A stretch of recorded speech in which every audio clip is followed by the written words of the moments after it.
오늘 제 설교를 안 들으셔도 오늘 찬양대에 이 가사 내용만 보시면 모두가 그냥 이해가 되실 정도로 감사에 대해서 정확하게 무조건 감사 하시는 여러분 되시길 바랍니다. 다시 한번 우리 NGD 찬양대에 감사의 박수를 드리도록 하겠습니다. 오늘도 2층까지 못 올라오시고 엘린관에서 예배드리시는 여러분들도 주님의 이름으로 축복하고 사랑합니다. 조만간 같이 예배드리실 겁니다.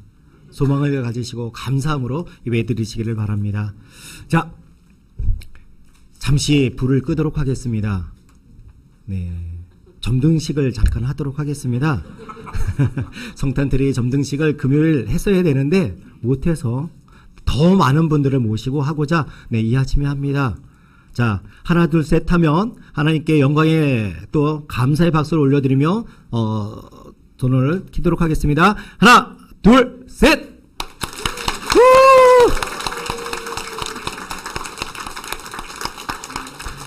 이렇게 빛나는 영광의 원천하에 비쳤으면 좋겠습니다. 다시 한번 하나님께 영광을 올려드립니다. 오늘 함께 봉독하신 말씀을 가지고 고난을 이기는 힘이라는 제목으로 함께 은혜를 나누고자 합니다. 고난을 이기는 힘. 이미 NGD 찬양대에서 다 답을 드렸어요. 감사하면 고난을 이길 수 있습니다. 고난을 이길 수 있습니다. 자, 세상 사람들은 억울한 일, 힘든 일을 당하면 재수가 없다라고 합니다. 운이 나빴다라고 합니다. 그런데 하나님을 믿는 사람들에게도 똑같이 어려움도 힘듦도 아픔도 괴로움도 다가옵니다. 그러면 여러분들도 똑같이 그런 표현을 하시겠습니까? 아닙니다.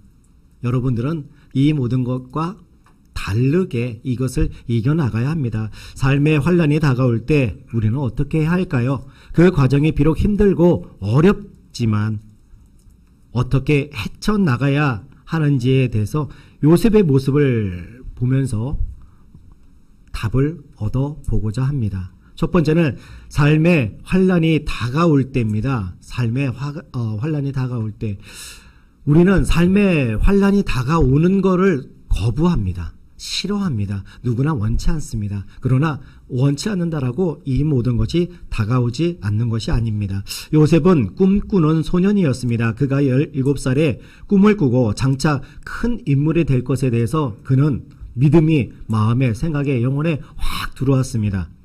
형들에게 또한 부모님에게 이 꿈을 자랑하게 되었습니다. 그랬더니 꿈을 받지 못했던 형들이 동생을 시기하고 미워했습니다. 얼마나 미워했는지 죽이고 싶도록 미워했습니다. 그래서 너의 꿈이 어떻게 되는가 보자라고 동생을 붙잡아 노예로 팔아버립니다. 요셉이 애굽으로 팔려가 애굽의 시위대장, 요즘으로 말하면 대통령 경호실장쯤 되는 사람의 집에 노예로 팔려가게 되어졌습니다. 당시 노예라는 신분은 참 비참합니다. 짐승과도 같은 그런 취급을 받고 돈으로 사람을 사고 팔고 아프면 고쳐주는 것이 아니라 그냥 광야에다 내다 버려서 죽게 하고 짐승의 먹이가 되게 합니다. 그런 노예, 그런 비참한 노예가 바로 되어졌다라는 것이죠. 이처럼 사람 대접을 받지 못하는 그런 상황에서도 요셉은 그러한 힘들고 어려운 환경 속에서도 낙심, 원망, 불평하지 않았다라는 것입니다. 하나님만 바라보고 믿음으로 열심히 맡겨진 일에 최선을 다하며 살아가자 하나님의 은혜가 임하게 되었습니다. 창세기 39장 2절로 3절에 이렇게 말씀하고 있습니다. 야훼께서 요셉과 함께 하심으로 그가 형통한 자가 되어 그의 주인 애굽 사람의 집에 있으니 그의 주인이 야훼께서 그와 함께 하심을 보며 또 야훼께서 그의 범사에 형통하게 하심을 보았더라. 하나님의 사람이 하나님을 전적으로 믿고 의지할 때 형통의 복이 임하게 되어지는 것입니다. 우리에게 맡겨진 일에 최선을 다하고 또한 우리의 마음을 다한다라면 하나님의 은혜가 우리에게 임해서 주변 사람들이 우리를 인정하고 칭찬하게 되어진다라는 것이죠. 요셉은 그 맡겨진 일에 최선을 다하고 주인을 얼마나 잘 섬겼는지 그 주인의 마음을 감동시키게 되어졌습니다. 요셉은 보통 사람이 아니구나, 하나님이 함께 하시는 사람이구나, 이것을 알게 되어졌다는 것이죠. 그래서 그를 비록 어린 나이지만 총무로 세우고 자기 부인을 제외한 모든 자기의 집의 것을 요셉에게 맡기게 되어졌습니다. 그런데 그렇게 신뢰해서 가정 총무까지 맡겼던 요셉을 어느 날 아내의 거짓말을 듣고 진노해서 요셉의 변명도 들어보지 아니하고 요셉을 옥에 잡아넣어 버렸습니다. 소년이었지만 요셉의 외모가 출중했나 봅니다. 보디발의 아내가 요셉만 보면 유혹하지 못해서 안달이 났었기 때문이죠. 이 상황에 대해 분당 우리 교회 이찬수 목사님은 설교 때 이렇게 말씀하신 적이 있습니다. 제가 미국에서 외로운 시간을 많이 보냈었기 때문에 요셉의 외로움에 대해 공감이 됩니다. 요셉은 믿음의 사람이었기에 보디발 아내의 유혹을 이겨낼 수 있었지만 저 같았으면 기다렸어요 아줌마 라고 하면서 그 유혹에 넘어가고 말았을 것이라고 얘기를 하신 적이 있습니다. 보통의 사람들이라면 누구나 그 유혹에 자포자기하는 마음과 욕정으로 말미암아 신앙과 신념이 무너질 수밖에 없음을 강조하시기 위해서 그런 재밌는 표현을 하신 것 같습니다. 그랬다고 여러분 기다렸어요 아줌마 하시면 큰일 납니다. 네. 요셉은 의외로 팔려왔다가 옥의 죄수로 갇히는 신세가 되었습니다. 시위대장 보디발은 심히 노했습니다. 자기가 신음하는 가정 총무였기 때문에 그 배신감에 너 어찌 이런 일을 했느냐 단 한마디도 물어보지 않습니다. 그리고 정치범을 수용하는 그런 감옥에 요셉을 투옥시키고 너는 다시는 감옥에 들어가서 이제 햇볕을 볼 생각 말아라. 이런 아주 못된 마음을 가지고 요셉을 처참한 곳으로 내려보내게 되어집니다. 그래서 왕과 관련된 죄수만을 가두는 특별 감옥에 요셉이 수감되었습니다. 이 감옥은 왕과 관련해 죄 지은 사람을 수감하는 곳이었기에 왕만이 사면할 수 있다라는 것이죠. 얼마나 억울하고 답답한 일입니까? 보통 사람 같으면 원통해서 밤에 잠도 못 자고 일을 갈다가 얼마 안 돼 그 억울함 때문에 병들어 죽었을지도 모를 것입니다. 그러나 요셉은 그 절망의 감옥 속에서도 환경을 바라보지 않았습니다. 하나님만 바라봤습니다. 하나님이 나의 억울함을 풀어주실 것을 믿습니다. 나에게 꿈을 보여주신 것들이 반드시 이루어질 것을 믿습니다. 이런 믿음의 고백과 기도를 하나님께 올려드리며 이 고난의 시간을 이겨 나갔다라는 것이죠. 원망과 불편은 자신을 파멸로 이끌 뿐입니다. 주님의 절대 주권 앞에 믿음으로 나아갈 때 하나님의 은혜가 임하는 것입니다. 요셉이 감옥 안에서도 믿음으로 흔들리지 않고 맡겨진 일에 최선을 다하니까 감옥 안에서도 그에게 복이 임했습니다. 형통의 복이 임한 것이지요. 창세기 39장 22절로 23절에 이렇게 말하고 있습니다. 간수장이 옥중 죄수를 다 요셉의 손에 맡김으로 그 재반 사물을 요셉이 처리하고 다음이요. 간수장은 그의 손에 맡긴 것을 무엇이든지 살펴보지 아니하였으니 이는 야훼께서 요셉과 함께 하심이라. 야훼께서 그를 범사에 형통하게 하셨더라. 간수장, 요즘으로 말하면 교도소장입니다. 교도소장은 요셉을 보며 보통 사람이 아닌 것을 깨닫게 되어졌습니다. 그리고 그가 죄 없이 감옥에 투옥된 것도 아마 알게 되어졌던 것 같습니다. 그래서 간수장이 그를 죄수임에도 불구하고 너는 내 권한 대행이다. 이제부터 감옥 전체를 다 맡아서 죄수를 다스려라. 이런 명령을 합니다. 그리고 열쇠 꾸러미까지도 맡기게 되어졌다는 것이죠. 죄수에게 죄수 전체를 관리하는 책임자로 맡겼으니 이 얼마나 놀라운 일입니까? 이처럼 하나님의 사람이 믿음의 길을 묵묵히 걷는다라면 그 사람은 어딜 가든지 인정받게 되어질 것입니다. 하나님의 은혜가 임하게 되는 것입니다. 혹시라도 여러분들께서 교구에서 봉사처소에서 인정을 받지 못하십니까? 사람의 인정이 아니라 하나님의 인정이 그곳에 임할 것입니다. 그리고 묵묵히 걸어가시는 여러분들의 마음의 생각의 영혼에 하나님께서 반드시 보응해 주실 것이고 만나 주실 것이고 그것을 통해 하나님의 놀라우신 은혜가 채워질 것이고 여러분의 삶에 새로운 하나님의 빛이 임하게 되어질 것입니다. 하나님이 함께 하시기 때문에 우리를 더 높여주시고 은혜를 더하여 주시고 하나님의 모든 사람 앞에 인정받고 칭찬받게 만들어 주실 것입니다. 상황과 조건에 신령이 쪼그라들지 않았으면 좋겠습니다. 가슴을 펴고 맡겨진 일을 주님 앞에서 당당하게 잘 감당하시고 또한 사람들에게 보이는 것이 아니라 하나님에게 보이셔서 하나님께서 모든 것을 책임지시고 복에 복을 더하시고 그 위에 하나님의 놀라운 축복의 성이 세워져 나가는 여러분 모두가 되어지시길 주님의 이름으로 축원을 드립니다. 두 번째는 하나님이 함께 하시는 사람입니다. 하나님은 요셉과 함께 하셨습니다. 노예로 팔려가고 감옥에 들어가도 요셉에게는 항상 하나님께서 함께 하셨습니다. 창세기 39장 21절에 야훼께서 요셉과 함께 하시고 그에게 인자를 더하사 간수장의 은혜를 받게 하시매. 성경을 말씀합니다. 억울하고 힘든 일을 당할 때 문제를 만났을 때 원망과 불평을 하지 말라고 말입니다. 꿈꾸는 사람, 믿음의 사람과 함께 하십시오. 그리고 여러분이 꿈꾸는 사람이 되십시오. 우리는 거룩한 꿈을 꾸고 믿음의 길을 걸어가야 합니다. 이렇게 꿈을 꾸고 믿음의 길을 걸어갈 때 세상 사람들과 다른 모습, 세상 기준으로 다른 모습을 보여줄 때 하나님께 인정을 받을 것이고 사람에게도 인정을 받게 되어질 것입니다. 부정적인 생각을 하고 원망과 불평하면 스스로 무너지게 되어집니다. 부정적인 생각은 또한 하나님으로부터 멀어지게 되어질 것입니다. 여러분은 언제 찬양이 저절로 나오십니까? 하나님께 열심히 기도했던 것들이 응답되었을 때, 생각보다 더 큰 응답이 내게 주어졌을 때 저절로 찬양이 흘러나올 것입니다. 하나님이 기뻐하시는 사람은 믿음의 사람입니다.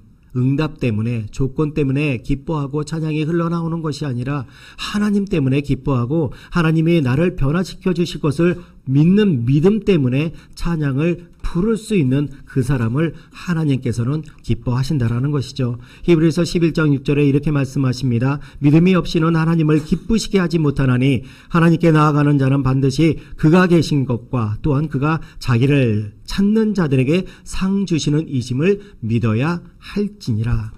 어렵고 힘들고 포기하고 싶어도 믿음이 있는 사람은 포기할 수 없습니다. 세상 사람들도 세상 사람들도 이렇게 얘기합니다. 넘어질 수는 있지만 쓰러질 수는 없다. 서로 이렇게 얘기하며 격려합니다. 또 힘들 때 웃는 자가 인류라고 얘기하기도 합니다. 우리는 하나님의 말씀에 아멘으로 하나님의 말씀을 붙잡고 받아들이고 나가야 되는데 이런 말에 오히려 위로를 받을 때도 있다라는 것이죠.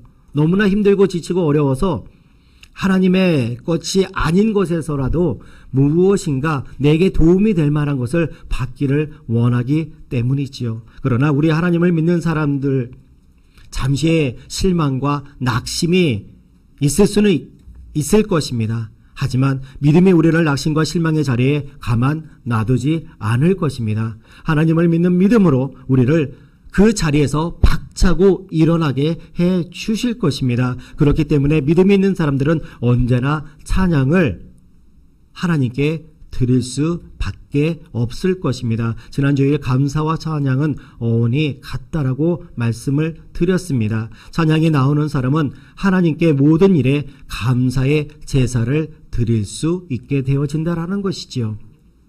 상황과 조건이 아니라 하나님께서 우리를 붙잡으심을, 인도하심을, 주장하심을, 동행하심을 믿기에 찬양할 수 있고 내가 변화해질 것을 믿기에 찬양할 수 있는 사람, 그 찬양할 수 있는 사람은 결국 우리 담임 목사님께서 늘 말씀하시는 절대긍정, 절대감사의 사람으로 살아가게 되어질 것입니다. 긍정의 사람으로서 하나님의 영광을 맛보며 드러내며 나누며 그 믿음의 걸음을 걸어 나가게 되어질 것이죠.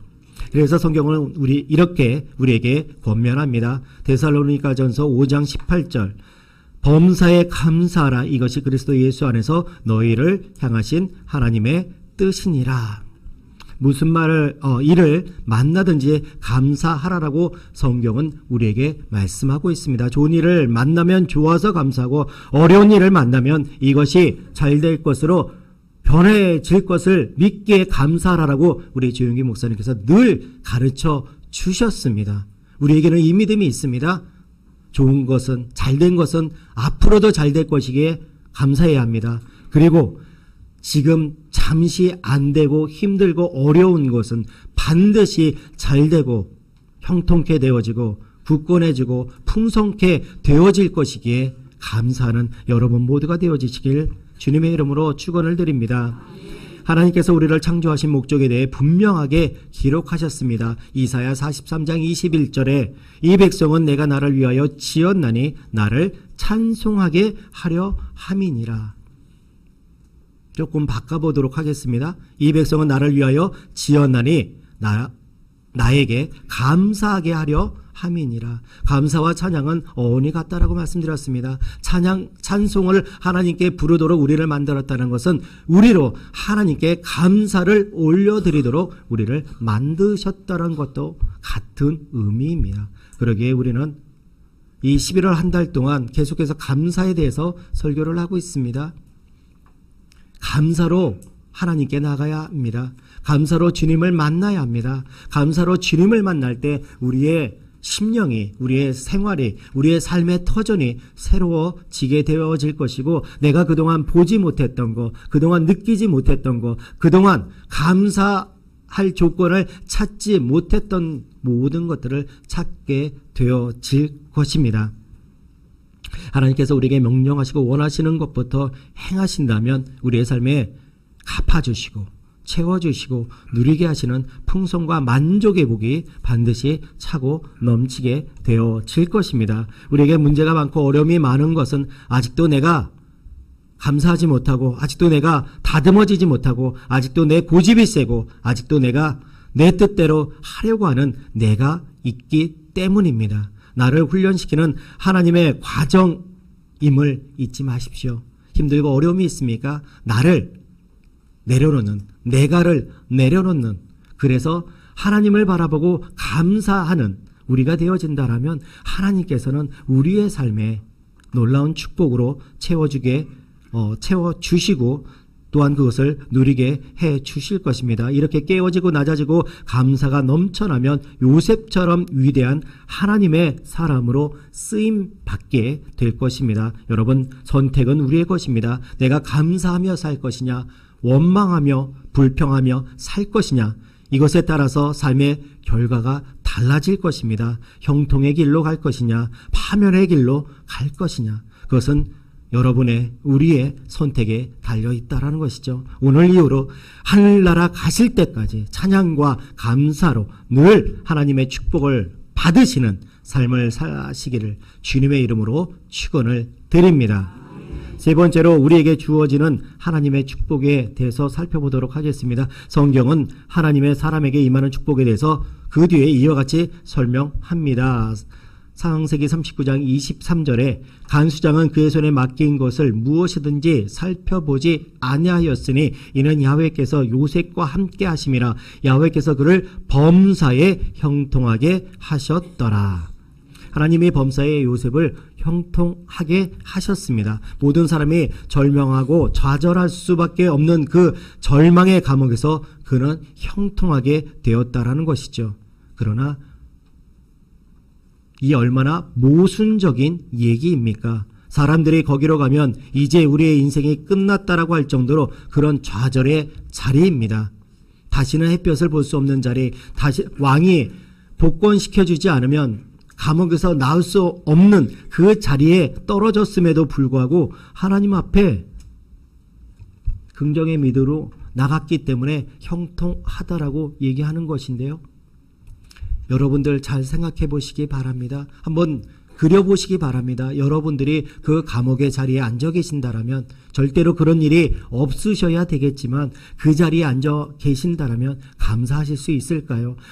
교회에서 충성을 다했습니다. 내 삶에 최선을 다했습니다. 부정적인 것을 하지 않았고 나쁜 짓을 하지 않았고 사회에 통념적으로 욕먹을 일을 하지 않았는데도 불구하고 내가 누명을 쓰고 억울함을 당해서 감옥의 한가운데 앉아 있다라면 감사하고 그곳의 일에 최선을 다할 수 있을까요? 그렇게 못할 것입니다. 저 같아도 못할 것 같습니다. 저 같아도 원통해서 벽을 치고 또 칠 것 같습니다. 그런데 요셉은 결코 그렇게 하지 않았다라는 것이죠. 요셉이 그 절망의 감옥에 갇혔는데 언제 나갈지도 모르는 그 상태에 놓여 있는데 그곳에서 왕의 최측근을 만나게 되어집니다. 이것이 하나님께서 일하시는 방법입니다. 노예는 왕의 최측근을 만나서 직접 얘기를 할 수 있는 기회를 얻을 수 없었을 것입니다. 그가 왕에 관련된 죄를 지은 사람들만이 들어가는 감옥에 가야만이 왕의 최측근을 만날 수 있기에 하나님께서는 그곳에 요셉을 보내셨다라는 것이죠.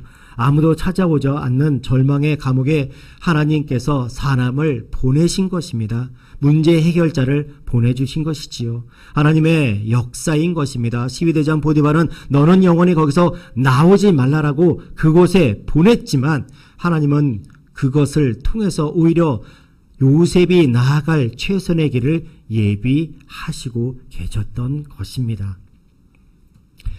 자, 이 감옥에 있을 때 하루는 술 맡은 관원장과 떡을 굽는 관원장 지금으로 얘기하면 장관급 신하가 투옥되어지게 되어졌습니다. 두 신하가 바로에 미움을 사서 들어왔는데 같은 날 똑같은 꿈을 꾸었습니다. 그런데 그 꿈에 대해서 궁금해하자 요셉이 그 꿈을 해몽해 줍니다. 술 맡은 관원장에게는 3일 후에 다시 장관 자리에 복직할 것입니다. 떡 굽는 관원장에게는 3일 후에 당신은 사형을 당할 것입니다.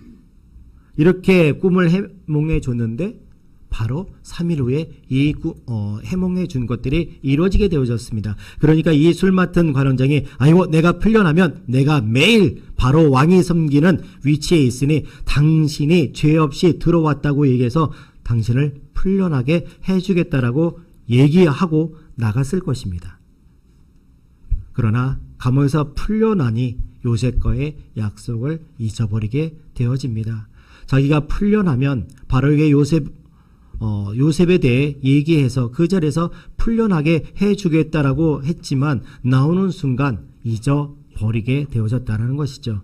요셉은 이제 내일이면 소식이 오겠지, 모레면 소식이 오겠지라고 하루하루를 기다리며 버티며 살아갔을 것입니다. 그러나 한 주가 지나고 두 주가 지나고 한 달, 두 달 시간이 흘렀지만 아무런 소식이 오지 않았습니다. 그렇게 2년이라는 시간이 흘렀는데 아마 그의 인생에서 가장 긴 시간이 아니었을까 싶습니다.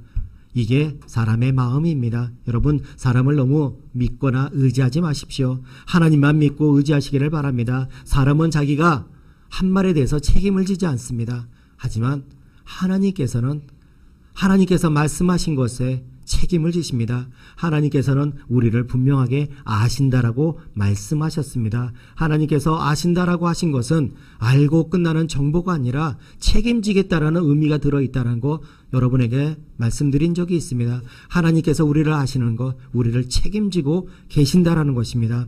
하나님께서 요셉에 대해 말씀하실 때마다 창세기 39장에서만 총 3번에 걸쳐 형통하였다라고 말씀하고 계십니다. 창세기 39장 2절, 3절, 23절입니다.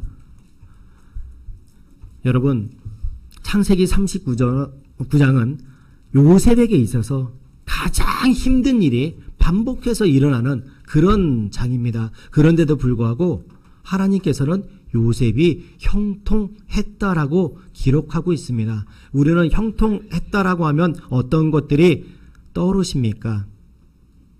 무엇인가 일이 잘 풀어지는 것, 내 뜻대로 되어지는 것, 이게 형통이라고 우리는 생각합니다. 그런데 성경에서 얘기하는 형통은요, 조금 우리와 생각이 다릅니다. 물론 용법에 따라서 뜻도 완전히 달라지기는 하는데요.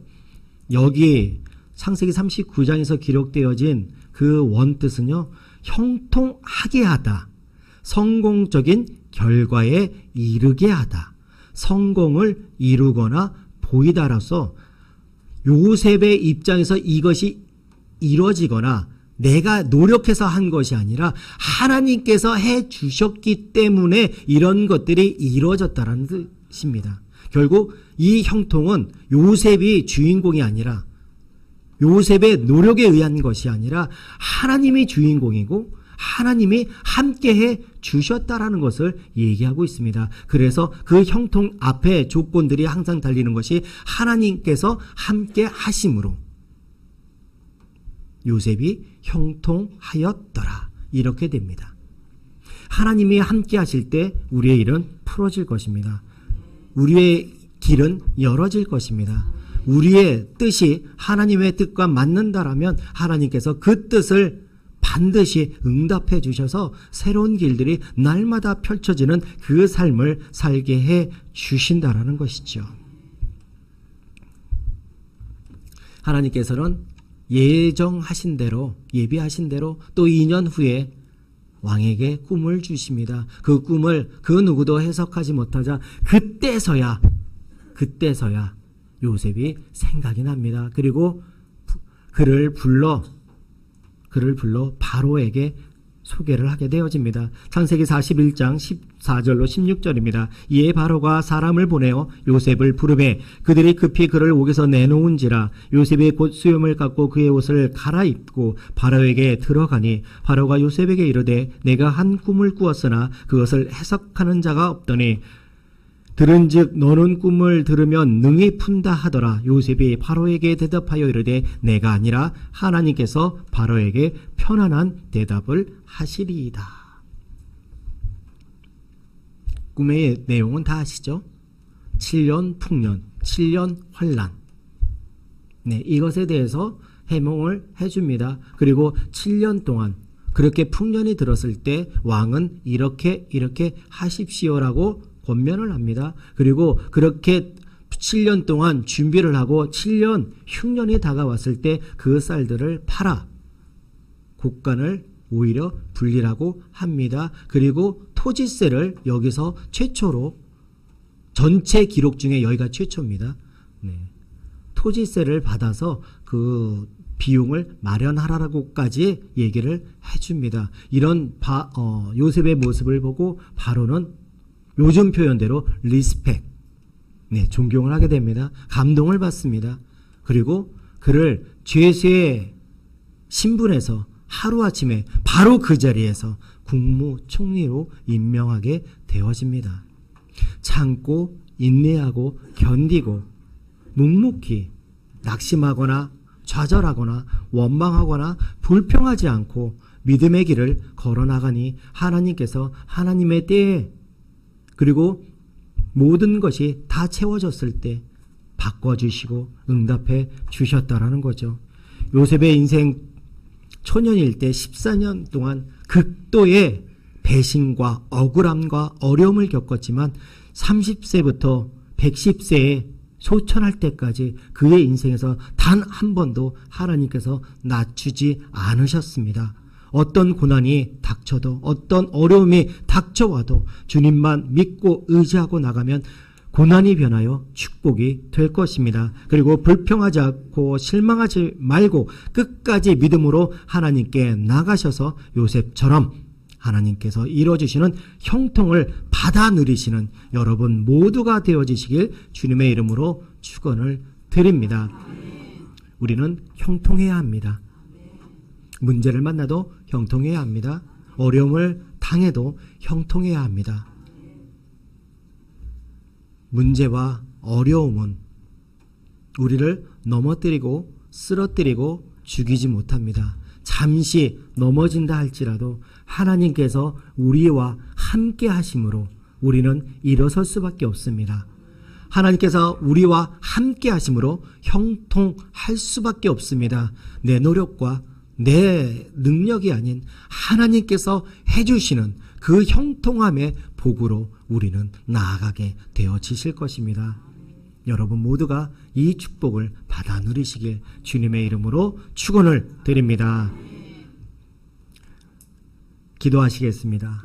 사랑과 은혜가 풍성하신 하나님, 인생의 가장 밑바닥에 내려갔을 때가 주님을 만날 때입니다. 우리가 어려움을, 힘듦을, 아픔을, 괴로움을 당할 때가 하나님을 더욱더 의지할 때입니다. 요셉처럼 하나님을 믿고 의지하고 감사하고 찬양하고 하나님과의 교통을 이뤄나가는 우리가 되게 하여 주셔서 하나님께서 우리에게 베푸실 모든 축복과 기적을 받아 누릴 수 있게 하여 주시옵소서. 또한 우리가 그 어떤 상황과 조건에서도 감사의 찬양을 주님께 올려드림을 통하여 하나님께서 우리를 창조하신 그 목적을 하나님께 올려드리는 귀한 하나님의 백성으로서 하루하루를 살아가게 하여 주시는 은혜가 넘칠 것을 믿사오며 예수님의 이름으로 기도드리옵나이다. 아멘. 잠시 눈을 감아주시기 바랍니다. 오늘 처음 우리 교회에 나오신 분이 계신다면 그 자리에 일어나 주시기 바랍니다. 주님이 여러분을 부르고 계십니다. 결단하시고 그 자리에서 일어나 주시기 바랍니다. 새로 오신 분께서는 가슴에 손을 얹으시고 믿음으로 이 결심 기도를 고백해 주시기 바랍니다. 하나님 아버지, 저는 죄인입니다. 어디에서 와서 왜 살며 어디로 가는지 알지 못하고 방황하며 살았습니다. 저의 죄를 위하여 십자가에서 죽으시고 부활하신 예수님을 제 구주로 모셔드립니다. 저는 하나님의 자녀가 되었습니다. 지금부터 영원토록 주님과 함께 살겠습니다. 예수님의 이름으로 기도드립니다. 아멘. 주님의 이름으로 축복하고 환영합니다.